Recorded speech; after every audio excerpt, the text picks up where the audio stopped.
Hello, everyone, and welcome back to Nonprofit Enthusiast Live. I'm your host, Lasheena Williams, and so glad to be back here with you all and kickstart this month's conversation on marketing and PR strategies for nonprofit organizations. So, today I am excited to introduce our guest, Marilyn Donnellan, who is joining us and going to share a little bit more about her nonprofit journey along with some tips for this month's theme. So, join me in welcoming her up. Hello, hello. Hi, Lasheena. How are you? I am good. How are you? Perfect. Good. Thank you so much for joining us today. I look forward to this conversation, learning more about you, along with strategies when it comes to marketing and PR tips and any other tips that you have for nonprofit organizations tuning in. So before we get started, we'll just like to kind of take a moment. We like to spend the first half getting to know you more. So if you don't mind just telling us a little bit about yourself and how you entered the nonprofit arena, and then we'll go from there. All right. Thank you so much for this opportunity. I have been involved with nonprofits now for 40 plus years. I started back in the early 1980s in a very, very small nonprofit. I was it. I was the only staff person. So I had to learn the biz from the ground up. And it was the best thing that ever happened because I was forced to really understand the methodologies and functions of nonprofits. And that was kind of the beginning of my journey. Hmm. So I spent the first 20 plus years as a nonprofit CEO in progressively larger organizations in 5 different states. And then I went to consulting and training. I'm also a writer, so I've written a number of books on nonprofit management. Because one of the things that really bothered me, Lushina, when I first started nonprofits was the fact that there was a lot of literature out there that was focused on marketing or fundraising, but there was no concise, simplified piece of information since I was doing everything that Hmm. would help me be more efficient in what I did. I eventually got my master's degree in administration, and I love teaching and mentoring and sharing the things that I've learned, the good and the bad, about this wonderful sector. Love it. Thank you for sharing. So I just want to take a moment to talk a little bit more about a few things you talked about. One is you talked about having a simplified, I guess, way to be able to learn the different areas of nonprofit arena. And I'm assuming through your books, that's one of the ways that you were able to kind of simplify it for others to understand. Correct. In fact, this series is called Nonprofit Management Simplified. And there's actually 4 books in the series. The first 3 are board and volunteer development, administration, and then programs and fundraising. So they're all very helpful. The fourth one, surprisingly enough, is on church management. Mm. And that book is actually in use in a dozen different countries and has recently been translated into French. So I'm really excited about that. Wow. Congratulations on that. Thank That's you. awesome. All right, so you talked about when you started your journey in nonprofit, starting where a lot of founders start, where it's wearing so much different hats within the organizations. So tell me about how you were able to, I guess, transition from wearing all those hats. What does that look like? Because of course we know that's something we don't want to do forever, but we all start out there. So Right. for the person who's listening, kind of like wearing all the hats and they're just stuck trying to figure out how to start taking some of these hats off. What's some recommendations you have for them? That's an excellent question, Lashina. And I want to focus on the fact that 4 out of the 5 nonprofits where I worked had significant internal problems when I walked in the door. One had a $1.2 million deficit, and the board didn't even know it. So As I worked with these organizations, I began to solidify what I call the core elements of a successful nonprofit. And there's six key functions of every nonprofit, regardless of your size, that you need to balance in running the nonprofit. And if you don't balance in those six areas, you're never going to be able to be sustainable on the long haul. So, if you don't mind, I'd like to share those six functions of an Yes, organization. absolutely. There's actually a chart in my book on board and volunteer development that Mhm. shows visually how this works. Okay. The first one, of course, is administration, and that covers everything from facilities to finance, and is really important. In fact, the reality is, in the hundreds of nonprofits that I've worked with over the years, this one is often the weakest link because people are so focused on raising money and the mission of the organization that they let the policies and procedures and internal operations go.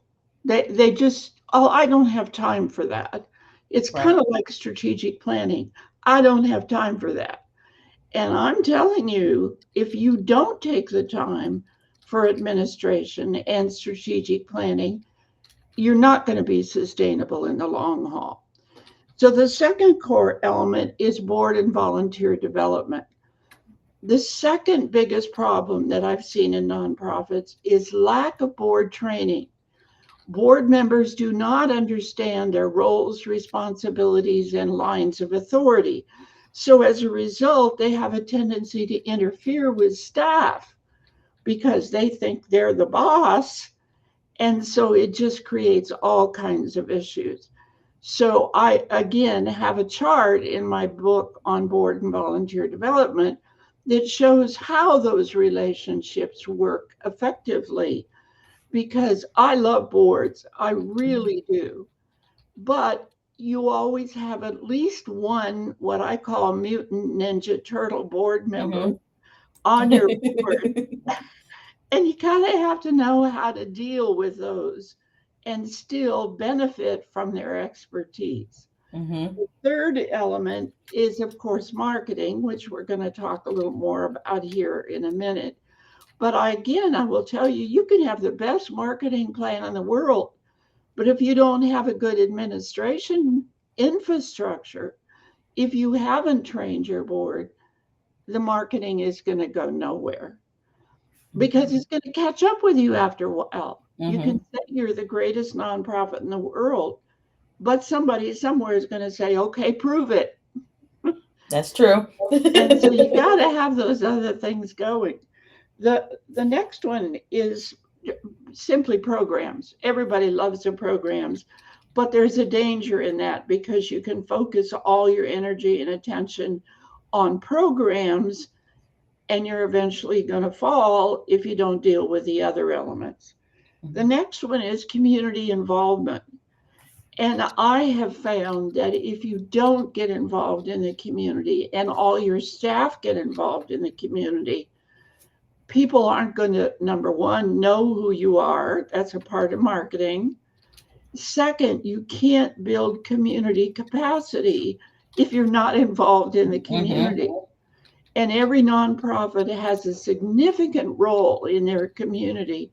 And you need to market that. You need to be directly involved because if you're not involved in all the sectors within your community, government, education, health, other nonprofits, the faith-based community, etc., you're missing out not only on potential funds but potential volunteers for the organization. The next one is resource development, and again that one gets a lot of attention, but if you don't have all of these other elements Mhm. functioning within the nonprofit, you can raise all the money in the world, but it's not going to solve your problems. Money is not the answer to every nonprofit problem. And surrounding those six core elements is what I call a simplified strategic planning process. You wouldn't believe how many people, when I say strategic planning, roll their eyes at me because they've had a bad experience with it. Yep.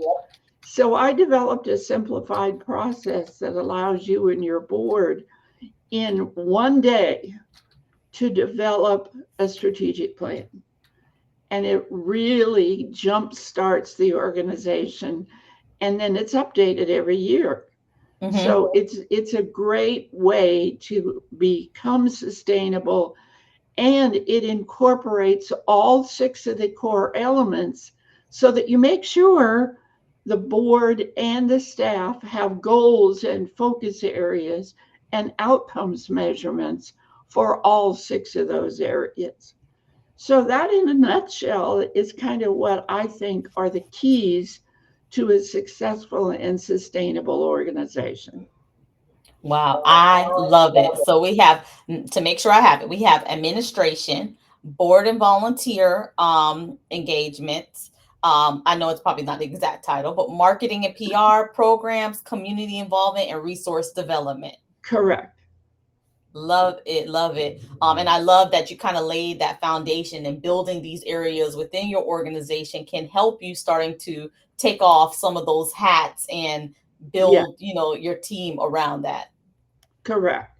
Yeah, and when you build your volunteer committee base around those six core elements, you avoid the hazard of having too many committees or not enough committees. So if you just focus on those six areas, Hmm. administration can have a subcommittee on HR or have a subcommittee on finances or whatever, but they report back to the standing committee for the board so that there's consistency and commonality in what those subcommittees are doing. And Hmm. again, that gets back to board and staff roles and responsibilities because you can have different staff work with those committees. So you, as the CEO, aren't tearing your hair out because you're going too many directions. I remember one day when I was in that very first nonprofit, Hmm. I came back to the office absolutely exhausted after my seventh committee meeting. Mm. And I went, this isn't going to work. I've got to figure out a better way to do that. And so, again, that's kind of where the whole concept of Hmm. core elements came from. Love it, love it, love it. So let's talk about one of those elements which works out is marketing. Right. So can we talk about the importance of marketing for nonprofit organizations? Yeah, that again is such a critical element. And we get so focused, as I said, on raising money and doing our programs, we forget that if we don't have a marketing plan, a strategy with goals and measurable outcomes in marketing, it's not going to be sustainable. And you can't get new clients for your programs if you're not out there marketing. You can't raise money if you're not out there marketing. So, all six of those core elements depend on an Mm. effective marketing and PR strategy. Now, some people think, oh, that means I got to hire a very expensive marketing firm. No, it doesn't. You know your nonprofit better than anybody. You can develop that plan. Now, this is where, again, recruiting the right board members and volunteers is critical. Mhm. If you have a board standing committee for marketing/slash PR, put on that committee people from the community who are marketing experts and have them be the ones to develop the plan. I know just as well as anybody how short the budgets are for nonprofits when it comes to marketing. Okay, Mhm. but you have an advantage as nonprofits. If, for example, you're going to do a raffle for your annual meeting, you have the advantage, if you've been involved in the community, of being able to go to businesses, introduce yourself, and they'll go, oh, yeah, I know who you are. How can I help? Voila, Mm-hmm. there you've got a raffle item or you've got donations that will help you on that event. So, marketing is more than just a big fancy publicity program. Publicity is only one aspect of it. You've got brand identity, figuring out who you are as an Mm-hmm. organization, how you fit within the community, and then building your marketing strategies around that brand identity.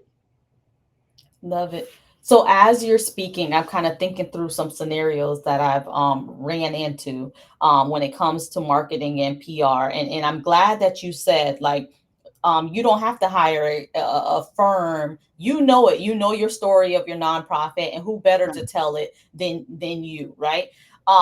So with that, and you also talked about engaging others as a part of the process. So you may be a board member who has a background in marketing. What are some other like avenues? Because maybe it may not be a board member, or organization may not have the makeup where they have a board member who has that emphasis on marketing. What other recommendations? Is it like an advisory committee, advisory board, a volunteer coming in? And what's some other ways to get that support for a founder who doesn't have that expertise, knows the story, but needs someone to help put that plan and pull it out of them?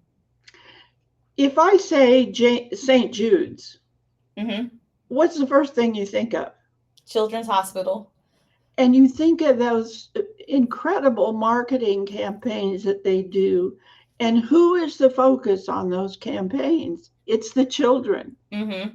The children speak for the organization. Mm-hmm. In the same way, have your clients speak on your behalf. Mm-hmm. Some of the most effective fundraising events I've ever had was where we had a client with a story to tell who Mm-hmm. gets up in front of the group, nervous as all get out, but tells their story. You can end up with tears in the room. You can end Mm-hmm. up, but it's a huge marketing strategy. Mm-hmm. So even if you yourself are not an expert on marketing, tell the stories of the people that you've helped. Tell the stories of the children, of the adults. It's so important. It's not about you, it's about Mm-hmm. who you're trying to help. So incorporate that into your marketing strategies.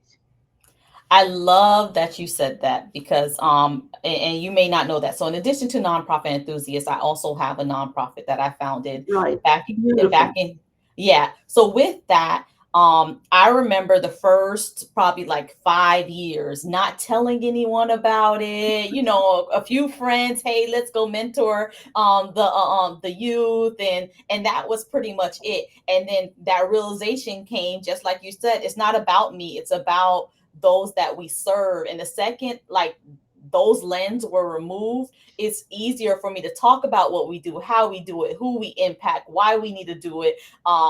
And which impacts the other areas like you talked about, the resource development portion, the community involvement, because it was no longer about me.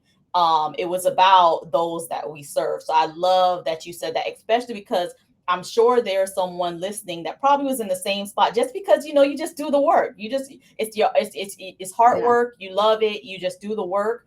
But you're probably like, hey, I don't like fundraising. I don't like talking about. But when you put those lens on that you just talked about, that it's not about you, it's about those that you serve. I think there's an extra passion that's ignited, that others can feel when you're talking Yeah, about your one organization. of the organizations I worked with was United Way, and their Mm-hmm. focus is on raising money for other nonprofits. Mm-hmm. So I remember at one of the volunteer meetings where we had agencies come in and make the case for why we should give them funding. Mm-hmm.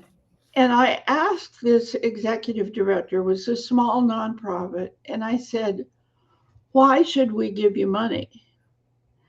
The person looked at me with a blank look on their face and they said, because we help people. They didn't get our funding. And the reason was they didn't tell me how they helped. They didn't specify what were the outcomes. And one of the biggest culprits of that, I will have to say, and I love these organizations, they're in every community, those are food banks. Mm-hmm. Because food banks think if they're giving out money, they're achieving their mission, or giving out food, they're Mm-hmm. achieving their mission. Wait a minute. What is your purpose? Is your purpose only to feed people, or is your purpose to help them get back on their feet? So that's where Mm-hmm. the concept of outcomes measurements is critical if you want funding. Mm-hmm.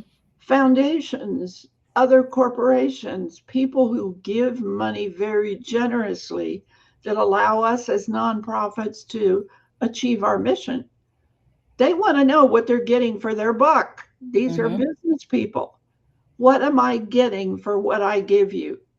And if I can say to them, not only did we feed 500 people last month, but we found jobs for 50 of them. Yep. So it really is a critical component. And that's marketing, Mm-hmm. because you're telling the story of not only who you helped, but what the result of that help was and how it impacts the community. So that you have the right to be able to say to that community, we have reduced hunger or Mm-hmm. homelessness or whatever it is by X percentage in this past year, with the idea in mind, I'm working myself out of a job.